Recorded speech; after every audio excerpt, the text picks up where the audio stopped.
Hello everyone, I am Shivam, dedicated to preparing for the UPSC exam with a focus on serving the nation. एक बहुत बड़ी problem है। अक्सर हम ये सोच लेते हैं कि हमें यूपीएससी का एग्जाम देना है, लेकिन हमें समझ नहीं आता कि आखिर हम शुरुआत कैसे करें। How to start our preparation, क्योंकि एक ऑरा, एक मिथ, एक फॉग है, एक धुआं सा है यूपीएससी की प्रिपरेशन के आसपास, जिससे ऐसा लगता है पता नहीं कितना मुश्किल एग्जाम है, पता नहीं क्या क्या पढ़ना पड़ेगा। और कई लोगों का तो ऐसा मानना है कि everything under the sun it has to be read, यानी सूर्य के नीचे जितनी चीजें हैं वो सब हमें पढ़नी पड़ेंगी। लेकिन ऐसा नहीं है। This is a kind of myth that has been created. ये एक ऐसा मिथ है जो क्रिएट किया गया है ताकि इस एग्जाम की जो ग्रेविटी, जो एग्जाम का भरकमपना है, वो बना रहे। ये वाली बात तो सही है कि पढ़ना तो बहुत कुछ होता है, एग्जाम बहुत आसान भी नहीं है, लेकिन इतना मुश्किल भी नहीं है, इम्पॉसिबल भी नहीं है। बहुत सारे बच्चे आसानी से इसे पढ़ते हैं और इसे क्लियर भी करते हैं। Now the real question is how to start. Most of the time when we think about the UPSC, we are not very serious. We are not very serious about it. UPSC को हम एक unachievable गोल, एक utopia की तरह अपना गोल बना लेते हैं, जहां पर हम ऐसा कहने तो लगते हैं, स्कूल से कहने लगते हैं कई बार कि हमें ऑफिसर बनना है, I want to be a collector, I want to be an IAS officer, ऐसी वाली बातें करने लगते हैं। लेकिन आप ये रियलाइज करेंगे कि आपने कभी भी इसे सीरियसली पढ़ना स्टार्ट नहीं किया है, and that is the real problem. So whenever you decide, give yourself some time and start reading. Now the question is क्या पढ़ें। लेकिन सबसे पहले हम न्यूज़पेपर पढ़ना शुरू करेंगे। अब न्यूज़पेपर में the Hindu, the Indian express, times of India, ये कई सारे न्यूज़पेपर्स हैं मार्केट के अंदर। आपको इनमें से जोन सा भी न्यूज़पेपर शुरुआत के लिए समझ में आता है, अच्छा लगता है, आप पढ़ सकते हैं। Start with it.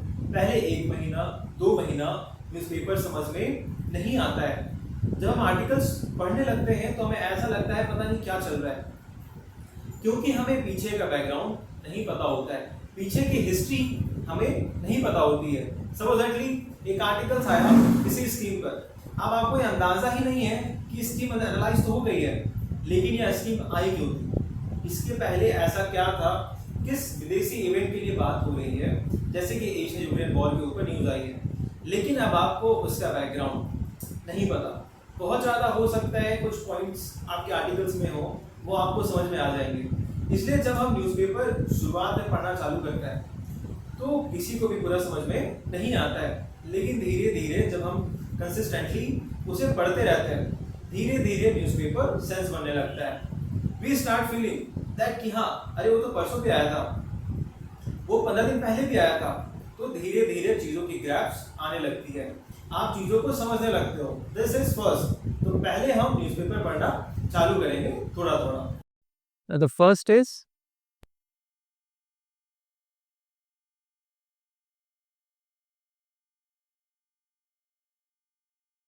newspaper. Okay, now the second is NCERT.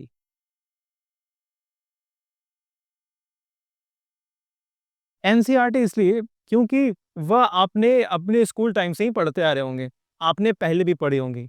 क्योंकि एनसीईआरटी लिखी इस तरीके से जाती है कि स्कूल में जब हम होते हैं, हम लोग उसको समझने लगते हैं। इश्यूज को बहुत सिंपल लैंग्वेज में लिखी जाती है, इंटरेस्ट वे में लिखी जाती है, इसलिए हम सबसे पहले एनसीईआरटी से शुरुआत करेंगे।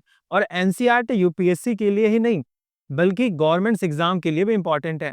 सारे गवर्नमेंट्स एग्जाम के लिए इंपॉर्टेंट है, क्योंकि यह वही किताबें हैं जो लगभग सारे इंडिया के पास, इंडिया के बच्चों के पास, यानी पैन इंडिया प्रेजेंस है। इन किताबों की तो हम कैसे पढ़ें, कौन से सब्जेक्ट से शुरुआत करें, आपको जौन सा भी सब्जेक्ट अच्छा लगता हो, वटेवर, आपको हिस्ट्री अच्छा लगता है, आप हिस्ट्री से शुरुआत कर सकता है। आपको साइंस अच्छी लगती है, आप साइंस से शुरुआत कर सकते हैं। ज्योग्राफी अच्छी लगती है, आप ज्योग्राफी से शुरुआत कर सकते हैं। 6 टू 12 कुछ सब्जेक्ट्स में, 6 टू 10 अलग-अलग सब्जेक्ट्स पे अलग-अलग सब्जेक्ट्स हैं। इस पर हम कभी और दोबारा से चर्चा करेंगे कि कौन से सब्जेक्ट्स पे हमें किन-किन किताबों को हमें पढ़ना चाहिए। पर एनसीईआरटी जनरली हमें सारी पढ़नी चाहिए। जो भी 10 से लेकर के 6 से लेकर के 10 तक की है, हमें सारी एनसीईआरटी पढ़नी चाहिए। उसके बाद क्या है कि आप एनसीईआरटी बेस्ड क्वेश्चंस मार्केट में मिलते हैं, बहुत सारे वेबसाइट पे भी रहते हैं, तो आप वहां से जाके क्वेश्चंस प्रैक्टिस कर सकते हैं। नाउ यू कैन सी कि किस तरीके से आपने जो एनसीईआरटी पढ़ी उससे आप क्वेश्चन कर पा रहे हो या नहीं कर पा रहे हो। कई बार ऐसा होता है कि हम पढ़ते तो हैं लेकिन उस पॉइंट्स पे हम ध्यान नहीं देते जिस पॉइंट्स पे क्वेश्चन बनता है। तो इसलिए आप पहले क्वेश्चंस करके देखिए, फिर दोबारा आइए, दोबारा से एक बार पढ़ के देखिए। अगर आप उस पॉइंट्स के ऊपर मेरा फोकस नहीं था तो दोबारा पढ़ेंगे और एक बार जब आप एनसीईआरटी पढ़ लेंगे आपको कॉन्फिडेंस आ जाएगा कि हाँ, अगर मैं पढ़ लेता हूँ या पढ़ लेती हूँ, उसके बाद में मैं एमसीक्यूज कर लेती हूँ, then we will move on the standard books. There are different ways. अगर आपको लगता है कि मुझे कॉन्सेप्ट समझने के लिए, मुझे अपने स्केड्यूल को मैनेज करने के लिए टीचर्स, मेंटर्स की जरूरत है, तो आप इंस्टीट्यूट ज्वाइन कर सकते हैं।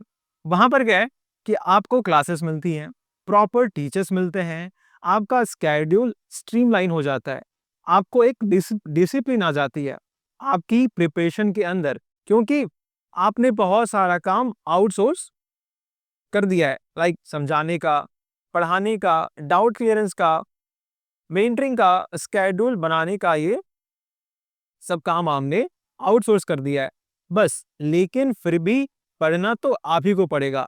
आपको ही क्लासेस अटेंड करके अपने नोट्स बना के एमसीक्यूज करने होंगे। So you should be having that discipline in your mind that if I have to do it then I must follow the regular process of it. So आप इस process को follow कर सकते हैं। अगर आप सेल्फ स्टडी करना चाहते हैं तो आपके लिए डिसिप्लिन मेंटेन करना बहुत ज्यादा जरूरी हो जाता है, जरूरत से भी ज्यादा जरूरी होता है, क्योंकि डेली एक छोटा छोटा टॉपिक उठा के उसे खत्म करना और टाइमली खत्म करना बहुत जरूरी है। नहीं तो कई बार प्रिपरेशन का जो लेवल है वो टाइम जो है वो खींचा चला जाता है रबड़ की तरह। पहले 2 दिन टारगेट पूरा नहीं हुआ, फिर एक दिन अच्छी पढ़ाई हो गई, फिर आप दोबारा से ट्रैक से साइड हो गए, और फिर इससे क्या होता है, हम पढ़ तो रहे हैं लेकिन सालों साल तक हमारा सिलेबस ही कंप्लीट नहीं हुआ, मेजर टॉपिक्स या सब्जेक्ट्स कंप्लीट नहीं हुए। ऐसा भी होता है। तो इसलिए maintain your discipline, standard books and slowly and steadily. जैसे ही आपके पास थोड़ा थोड़ा कंटेंट्स आने लगे, आप आंसर राइटिंग, ऐसे राइटिंग, इन सब पर भी फोकस कर सकते हैं।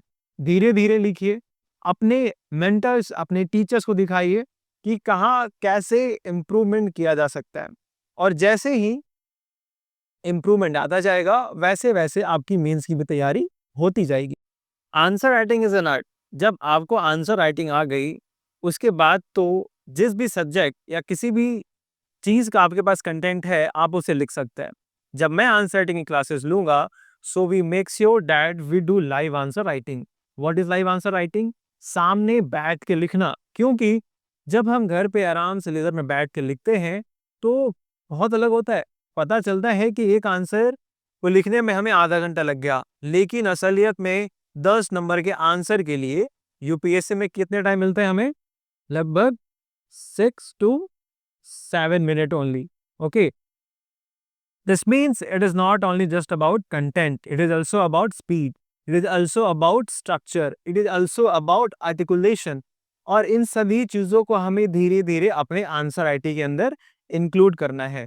और जब आप में इतना डिसिप्लिन, इतना फोकस आ जाता है, तो कुछ पर्सनालिटी डेवलपमेंट की चीजों को अपने अंदर इनकलकेट करके, अपनी कम्युनिकेशन स्किल को इम्प्रूव करके, then we should go for the stage of interview. और इंटरव्यू के लिए अलग से कुछ प्रिपेयर करना नहीं होता है। आपके प्रीलिम्स और मेंस की तैयारी के साथ साथ अगर आप बस कम्युनिकेशन स्किल पर ध्यान देते रहते हैं तो आपके इंटरव्यू की तैयारी साथ ही साथ होती चली जाती है। This is the basic of beginning and I will make some videos for further elaboration. I hope when you start with the mind and dedicated heart. जब भी आप तैयारी शुरू करें, एक पर्टिकुलर दिन, समय निश्चित करके शुरुआत करें कि हाँ, आज से मैं इसकी तैयारी शुरू कर रहा हूं या कर रही हूं। उसको एक ऐसा ना बनाए कि आप तैयारी कर भी रहे हैं और नहीं भी कर रहे। No half hearted efforts, your efforts should be complete. Whenever you decide with complete integrity. और ये याद रखिए, जिस भी गोल के प्रति हम ऑनेस्ट नहीं है, फुल्ली डेडिकेटेड नहीं है, वो कभी भी नहीं मिलता। और अक्सर जिस भी गोल के लिए हम बहुत डेडिकेटेड होते हैं, फोकस्ड होते हैं, वह अक्सर मिल जाया करता है। So first and the foremost thing is whenever you really want to do it और you just want to say it, सिर्फ कहने से काम नहीं बनता, करना भी पड़ता है। पुरानी कहावत है जिस पर मैं बहुत विश्वास करता हूं, अपने मरे बिना स्वर्ग नहीं मिलता। यानी कि अगर आपको कुछ चाहिए, then you will have to work on it yourself.